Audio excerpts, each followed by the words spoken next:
I'm Joey Gentry, and I am here with Brian Lepore, who is the candidate for Oregon District 55, and Jonathan Chenjeri, candidate for Oregon District 56. And Jonathan, I consider my friend. We met protesting at Black Lives Matter, and I think actually, Brian, you too. I think that's where we met, or maybe one of the women's marches. Yeah, I think it was one of the women's marches, yeah. And we're here at Sugarman's Corner because that's where we met. Yeah. It's really cold. This is raw, no edits. Yeah. I'm not an interviewer, and but I just wanted to introduce Brian and Jonathan to our tribal members. Brian, let's start with you. If you can Sure. tell everybody your district. Yeah, so I'm running to represent District 55. District 55 is essentially most of rural Deschutes County, excluding Bend, and most of rural Klamath County, excluding Klamath Falls and the area to the southwest of Klamath Falls. And so it's pretty rural. It includes Chiloquin, it includes Chemult, Gilchrist Crescent, Lapine, Sun River. It includes Merrill, Malin, Bonanza, Bly, Sprague River, and then the east suburbs of Klamath Falls as well, like the Altamont area. Okay.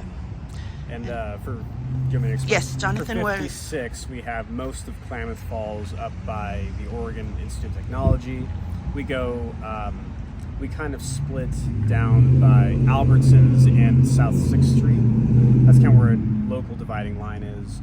It now includes a sliver of Medford, White City, Shady Cove, Trail, Oregon, a lot of rural and some unincorporated areas as well. So we've made an effort to reach out in those areas. And that's our new 56. Okay. I'm going to change our angles a bit only because I'm freezing and I think I'm shivering. Yeah, you're totally fine. I don't have a tripod. I'll hold it and not shiver. I had one at home, but I didn't bring it.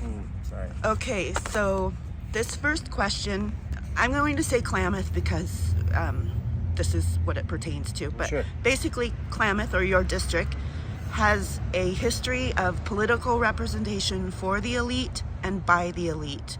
So my question to you, Jonathan will answer first, and then Brian, is what compelled or inspired you to run, and how will you be different?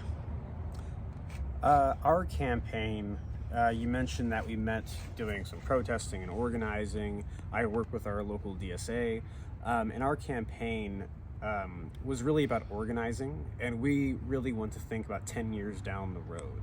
What types of policies, what types of representation do we want to build from the ground up?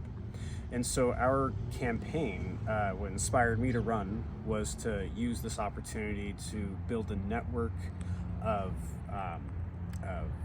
activists, of leaders for the future, of different organizations that can help build policy down the road. So whatever myself as a candidate or as a member of the legislature, what I should be echoing are policies that are developed locally that really help rural areas.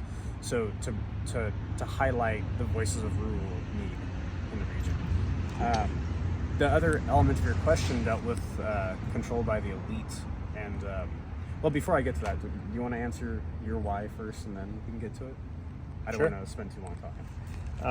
I got involved in this. I think the first thing that motivated me was my children. I have 2 middle school age children, and I was concerned about whether this district and our home would be the type of place it is now when they're my age, a place where they could afford to live, a place where there's water in the streams, water in the lakes, and still farms continuing to farm. And so I got involved because I felt like I could offer a lot to our district in terms of my understanding as a small farmer and as a soil scientist of water, and also to make sure that we take care, we focus on the cost of housing for the district, which is out of reach for so many folks, and the cost of health care, which is either the cost, or there's just no healthcare available,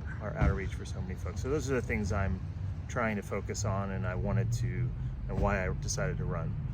Soil scientists, some of my favorite words. Yeah. Your question about the elite, I wonder, just a quick note to the camera holder, I wonder if you can position the phone on your bag so you can I your was hands. thinking the same thing because I keep shivering. I can talk while you do that. Okay. So your question about kind of the elite nature of rural areas, what we do see sometimes is something of a revolving door of conservative leadership. And for rural areas, that tends to be what we might call old money, if you will. You know, if you have a stake in old, long-term businesses, kind of the city council family elites, if you will, that tends to be who has power. It's kind of who you know. And in rural areas, there's also the dynamic of the church community. You know, if you're well connected in those community groups, which have a lot of positive effect, you're also connected to certain institutions of influence, and that can have consequences in educational opportunity, it can have consequences in economic opportunity, and who has voices, who are the stakeholders that are being talked to. And what we have seen is sincere questions among, the revolving door of conservative leadership at the city level and at the state level. And we ask questions often of why things may not be progressing in the direction that we want, why there's lingering issues of income inequality or climate issues. It might be because the leadership we have in place tends to want to maintain a status quo. And I think something we can do is, what I hope with my campaign and our campaigns, is build new institutions of power that are grassroots, that build connections between property owners and renters, between tribes and farmers, between teachers, police officers, and your unionized employees. So rather than only a business class, those coming from kind of, not to sound pejorative, but the church class, if you will, kind of the social elite, you have more of a horizontal framework of power. Yes. More democracy. Yes. Yeah. Great. Yeah. And for me, I really, I try to embrace, our dual or multiple natures, and recognize that, many of us have many different aspects to our personalities. For instance, I talk to people who are farmers, and they're using our water, and they're fishermen, and they are concerned about the fish in the water. And so it's this idea that essentially, we all have these kind of tugging different interests within ourselves, and when we recognize that, we realize we all have a lot more in common. And my goal one of the goals of my campaign is to make sure that I'm talking to everybody and trying to bring everybody together in a conversation where they respect each other and recognize each other's humanity, and that we all have these kind of different pulls in our lives that sometimes pull away from each other and sometimes pull together. And so it's a matter of just respecting each other, making progress. So I say that in terms of talking about the elite in an area. The elite are not served by an area of poverty. And I believe that the elite will do better when their community is healthier and less impoverished. And our district is poorer than Oregon as a whole, and therefore uplifting people from poverty is going to be good for everybody and the elite. And the way that I'm going to do that as a legislator is I am going to listen to the people and make sure I understand what are their needs, what are the things that are keeping them from having a good job. Is it, whether it is their salaries, or if it's transportation, what are the things that basically make it harder for people to thrive, and try to work on undermining those aspects of our system that are making it harder for people to thrive. And I think that in doing that, I think that I'll be representing more people than just the elites. Excellent. Great. Okay. I only asked part of that question. Short and long term. So what are your intentions? And you've kind of led into that, Brian, and we'll go back to Jonathan. Sure. And what are your intentions regarding the tribal members, and other marginalized groups and people of color? And how does that look short term and long term? Sure. Do you want me to start? Let's Go start with Jonathan. Well, I think when it comes to representing tribes, marginalized groups, I think one thing we need to do in a short term is hold more forums and more debates. Make accountability for elected representatives more accessible and a bit easier. Social media is a way to do that, though I don't think it measures up quite to in-person forums. So I think intentionally scheduling forums and debates within the tribal communities, within public halls that are free and open to the public, that's a way to garner more attention and more accountability for people who are running for office.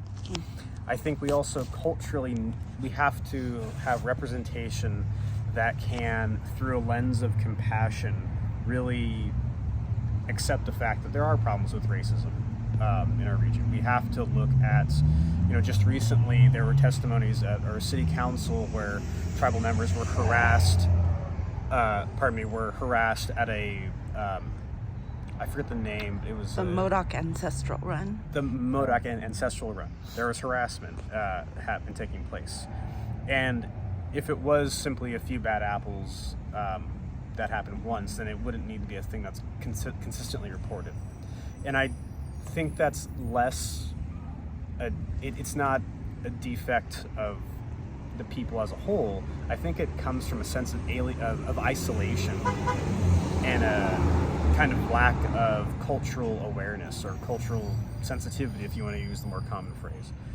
So I think if we use our positions to mount kind of a culture campaign to celebrate diversity, and we can do that through investing in the arts, investing in public education, investing in community and cultural programs, fun things that bring people together so we can celebrate our diversity and not view diversity as a threat, be it an economic threat or a political threat. We should also bring back the Equity Committee, which focused on articulating racism and poverty as cultural, as serious cultural problems, serious systemic problems as well. And I think having an equity committee locally can help us make policies that benefit everybody. And I think ultimately investing in things that are universal in a way, public transportation, education opportunities after high school, specifically looking at foster groups, indigenous groups, low-income communities for union apprenticeships. Those are ways to build more connections. And the more we work together, engage in teamwork, we see that those differences kind of move away. So I'll end my long answer. So I think the first thing I would do as a politician is recognize and kind of accept, internalize the fact that marginalized groups have been marginalized. I think that's part of the process is that we a lot of times we want to say that it's people are complaining or whatever, basically people are just upset and they're just not happy with the way things are going, and so but the fact is that racism exists. It has existed and has shaped the situation that we have today, and it's not just racism, it's other marginalized groups, whether it's based on race or sexual orientation or even gender, and so just first starting with that acceptance of that reality. And then one thing that I've learned, this is my first time campaigning, but I've learned that our rural district is, people just don't reach out, and every time I talk to people, they say to me, I can't believe that somebody who's asking for my vote is talking to me. And so I am making a pledge that I will canvass as a legislator. I will take a significant part of my legislative term to actually go door to door and continue knocking on doors and calling people in order to hear from them. And I'll do that with tribal members, I'll do that with people throughout our community, and I'll make an effort to make sure that I'm listening to what's going on and getting back to the elite, not just listening to those that are in power. So I think listening is really, really important. I have many blind spots. I accept those. I know that I'm, a cis white male who, in some ways, has it very lucky. So my goal is to listen, to reach out, to knock on doors, and that's what I'm going to do. Well, you just jumped ahead, Brian, and answered the next part of the question. Okay. So we'll just go back to Jonathan. Okay.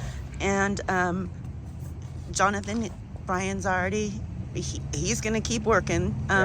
If he were elected, he's going to engage as though he was still campaigning. And so I think that's a good answer. Jonathan, I guess this is back to you. What is your plan to hear Native voices? How will you engage with us? And does social media play a part with that? Yeah, I think the way to hear Native voices is to think of it as campaigning and as organizing. That's really, I try to think of it that way. We need to go to these communities, tribal or different groups, and develop grassroots leaders from there. Because once we have people we can go to in those communities and say, what are you all talking about? What types of issues and policies do you want to see?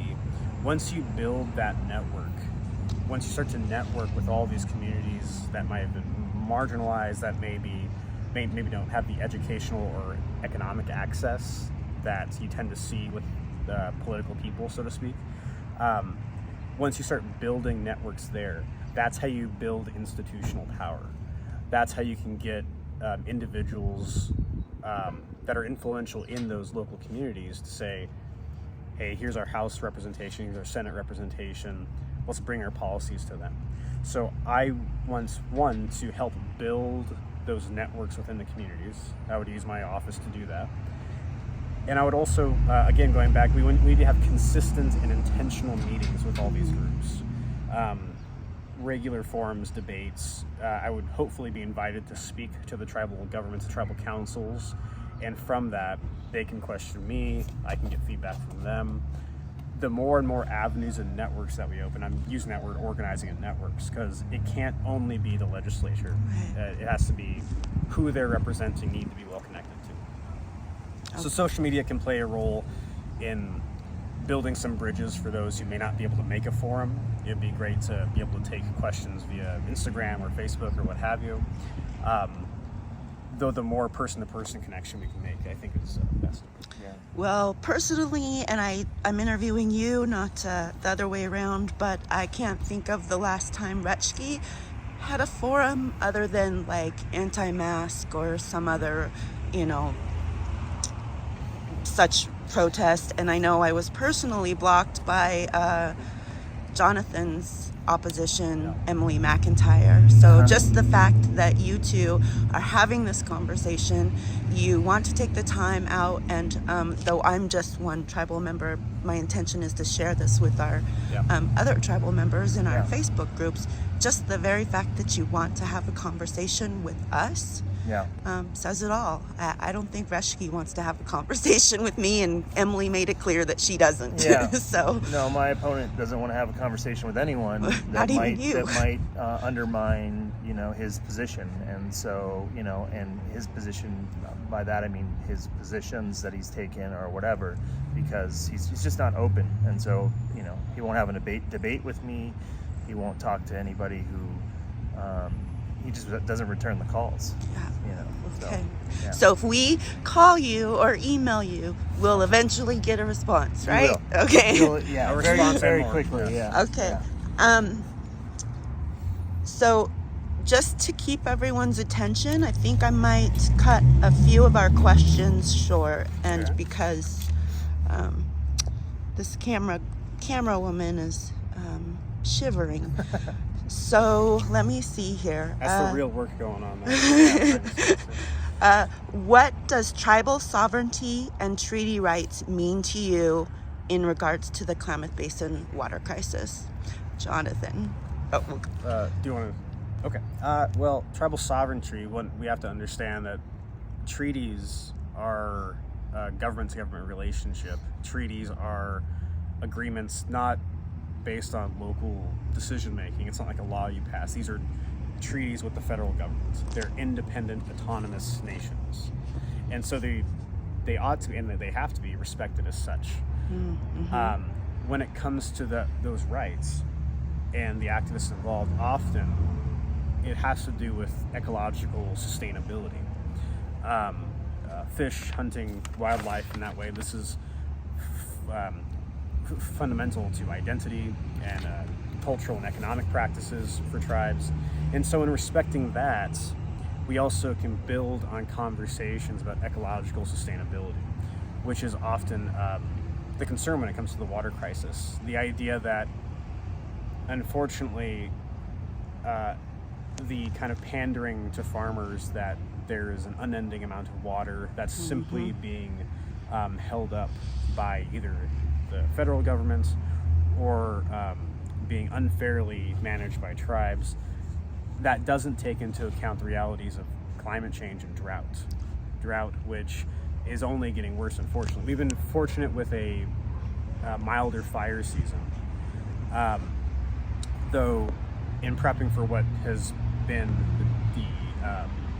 the trend over the last few summers, it seems that our approach needs to take in a different mindset than simply short-term profits, than simply deregulation, and simply seeking a private answer or a privatized answer to things.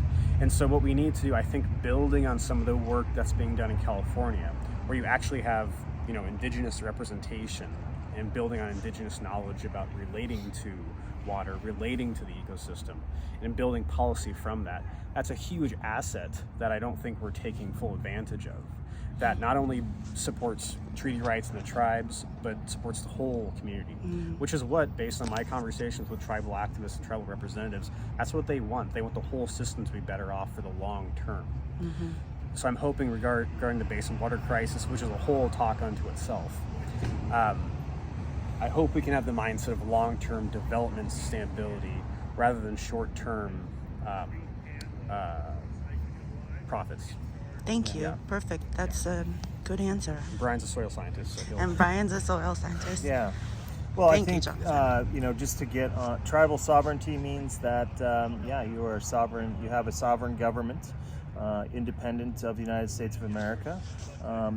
This kind of gets back at this concept of having dual nature. Members of the Klamath tribes are also citizens of the state of Oregon, and it's really important that, for me, I would be representing you as citizens of the state of Oregon, but I also would be representing the state of Oregon in interacting with you, with your country or your nation. And so the idea is that I respect your sovereignty, and I also have there's no conflict, internal conflict in my mind that you can be both dual citizens. So you can be sovereign Klamath members and you can be citizens of Oregon. They're not mutually exclusive. With regard to basin waters, the United States has a treaty with the Klamath tribes which basically the tribes have a right to have a functioning ecosystem that provides the species and trying to pull up a word, but basically your access to the ecosystem to provide you your cultural,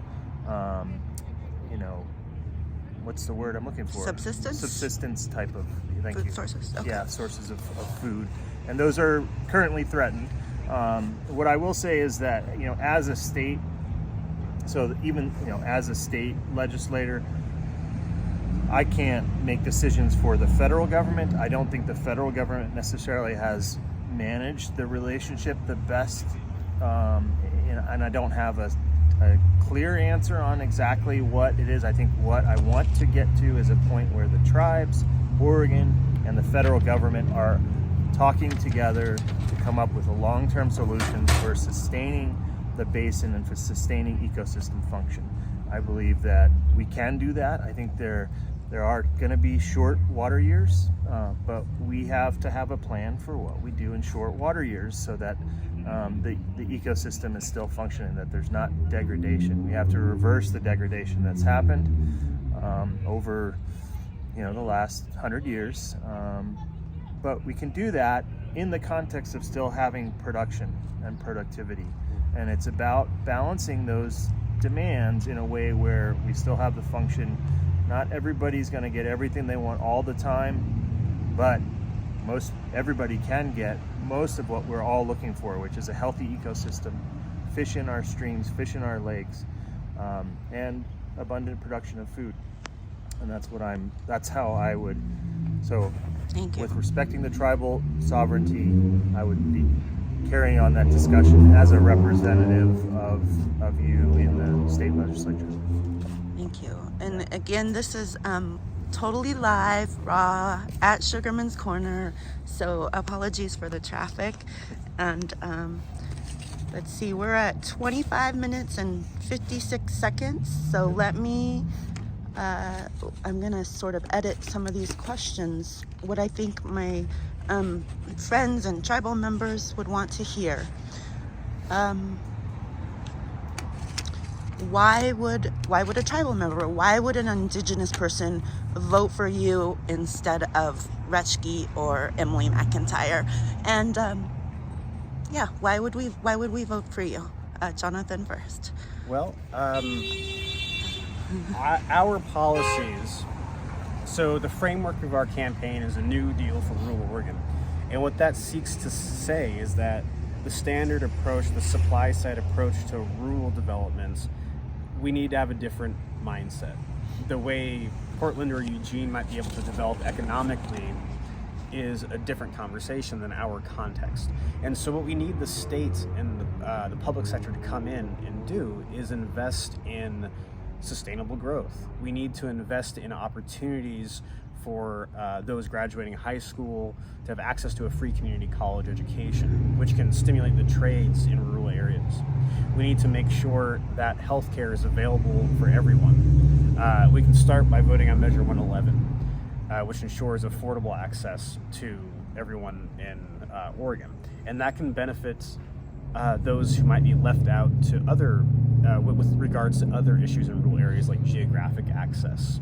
If you have a hard time getting to a hospital, if ambulances have a hard time reaching certain parts of rural areas, if a family might be disadvantaged economically and hospital bills, medication, those bills keep going up, that's going to make everything else much harder. So I think by our campaign is about lifting up all of these areas of rural Oregon, including tribal areas specifically, to ensure growth that doesn't center on, as we said before, kind of these elite zip codes. Rather, it lifts all the boats first. It invests in people and places first to then have growth later. For generations to come, you and I were talking earlier, you said that. You get it. Jonathan gets it. And I think my opponent is more interested, unfortunately, became clear in the debate, that she's more interested in catering to a certain homogenous attitude of rural areas, that culturally there's one culture, one religion, and one economic framework for growth.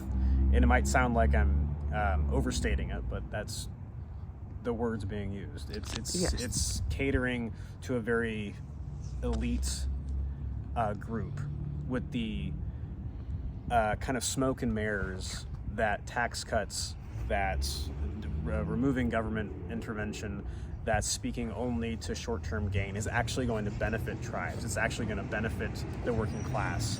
And if that mindset would have worked, if it would work, it would have worked already. Right.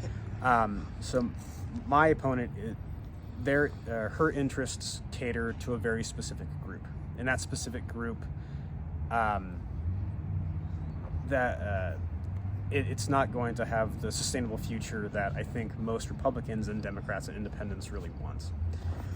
And I think we need to be aware of how the messaging to disadvantaged groups playing the culture wars, playing to fear, can be successful sometimes.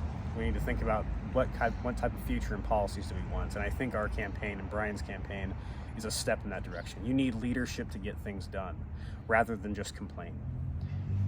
And I'm hoping that's what our campaign represents. So, Thank you, Jonathan. Well, I mean, we talked a little bit about this before, but when we talked about marginalized people, and my answer was that you have to accept and acknowledge that people have been marginalized for one reason or another, and that's unacceptable, and we should change that. Oregon celebrates Indigenous Peoples Day rather than Columbus Day, and we do that because we realize that 500 years ago, when settlers came to this continent, that dramatically, had a dramatic, traumatic impact on Native populations throughout the continent, and actually the Western Hemisphere in general. And my opponent, Werner Reschke, voted against honoring Indigenous Peoples Day. Of course he did.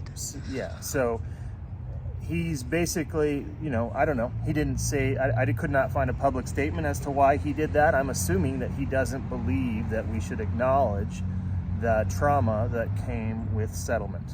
Now, I'm a Italian and German immigrant, so I came here later, and this is a land of immigration. I recognize that my presence here, coming from Western Europe, has some influence on that trauma, but I want to be part of getting past that trauma and getting to a point where we live here together in health, and where we heal from that trauma. And that's what I think part of it's a holiday. We have lots of holidays, right? But it's an important holiday to acknowledge the past and try to move to a better future. And so that's the kind of person I am. That's the way I see the world. And so I would ask for your vote, because that's the kind of leader you want to have in Salem, not somebody who's going to vote against accepting the reality of the past. Okay. Just a couple housekeeping things, and then we'll let you close with whatever you want. Number one, ballots are due next week by Tuesday at 8 p.m. 8 p.m. at your drop box. There's the drop box in Chiloquin, and then in town, it's where they've always been, but it's in your voter's pamphlet. If you'd like to learn, if you'd like to go to Brian's or Jonathan's website, we'll have them tell us that address in just a second. And there was one other thing. Website, vote. Go to both Brian and Jonathan will give you all of their handles. Oh, one thing, if you're trying to figure out which district you live in, don't. Like, it's ridiculous trying to find your maps. But basically, your voter's pamphlet, your ballot itself, only gives you, if you're in District 55, you're only going to get Brian. And if you're in District 56, you're only going to get the option of Jonathan or Emily. So don't worry about that. And again, these are our friends. I think they will do good work, not only for us, but just for the entire community, for our state.